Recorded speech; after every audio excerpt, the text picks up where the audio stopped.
मुलगी म्हणते बाबा भाकर देऊ का बाबा? बाप म्हणतो नाही ग, मला आज भूक नाही ग बाई.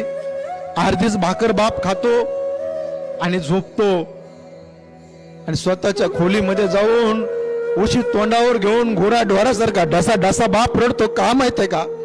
बापाला माहितीये माझी मुलगी आता मला सोडून जाणार आहे. महिना 2 महिन्याची ती पाहुणी आहे. तळ हाताच्या फोडाप्रमाणे बापाने सांभाळलं. म्हणून बसलेल्या मुलींनो बापाला जीव लावा हो. बाप फार प्रेम करत असतो. बापाला गोळ्या आहेत, बापाला सांगा बाबा वेळेवर गोळ्या घेत जा, वेळेवर जेवण करत जा बाबा. मुलींनो बापाचे पाय दाबा, बापाची सेवा करा. जोपर्यंत बाप जिवंत आहे, किती मोठे संकट यावं, त्या पहाडासारख्या संकटाला सामना करण्याची ताकद त्या ईश्वरा समान बापामध्ये असते. बाप हा आकाशाच्या उंचीचा असतो.